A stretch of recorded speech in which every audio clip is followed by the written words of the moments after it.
right, Tim, and now we want to talk emus, and we're going to start with pronunciation. Yes. It's a U, not an O, not an emu, it's an emu. Yes, yeah, they're related to the large flightless birds, not the cows. So we try and, it's funny, Canadians, every time they pronunciate it, they say emu, and it's emu, yeah. Emu, if you're saying it right, you're technically in Australia here. So yes, exactly. Let's talk about these guys, because they're kind of intimidating. They're a little scary looking, a little bit big, but totally calm. Yeah, and you know what, it's typical emus. They're very relaxed, very comfortable around people. You know, they're not carnivores or anything, so they're not really interested in us in that way, but they do like shiny things. So people can expect when they walk in there, if you've got a shiny watch or a ring, they're going to come over and check it out, especially if you've got a big diamond sparkling away there. They're going to be over there going, oh.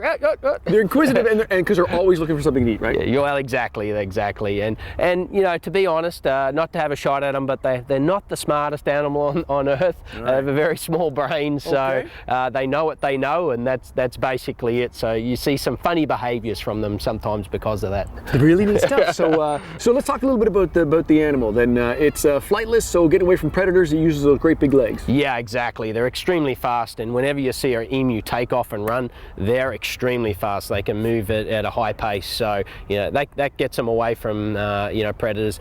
And the other thing that they do is they're very good at bobbing and weaving. Usually when you see an emu run, it doesn't just run straight, it'll bop and weave and change direction all the time. And that's it, like if a dingo's chasing it, etc., that's to throw the dingo off because they can't change direction as quickly as the emu can. That's how you'll stay alive in the outback. Yeah, you bet. I want to talk about the rules for petting, Tim, because that's the first thing my kids are going to say is, Dad, can I touch the emu? Yeah, Emu? So emu, exactly. So, I mean, the first thing you do is, like we are, we're being respectful. We're not forcing ourselves on the animal. If he wanted to leave, he could leave. And then, you know, you just, like you would with any, you know, your cat or dog at home, you just gently give him a pat, you know. And as you can see, they just like other animals, they can enjoy a pat too. Sure. He's starting to fall asleep. His feathers feel like almost like dried leaves. Yeah, it's definitely a different feeling because they have what's called a split feather.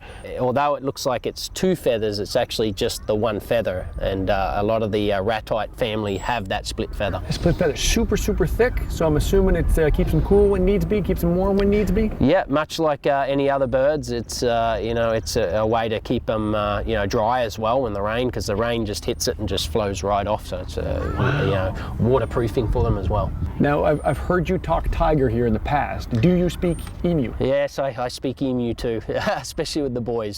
So you'll hear them do this when you come to visit the exhibit. They'll give off a I hope I'm saying and that. There we go. He's he started talking back to you. I think mine sounds a little more monkey. But what it means is you've never experienced anything like this, and this is your chance to come see a little bit of Australia right here in Winnipeg with our friends the roos and the emus. A little lower, right? Yeah. Good. It takes a bit of practice. Yeah. There we go. Start practicing it now. And Tiger was more of a.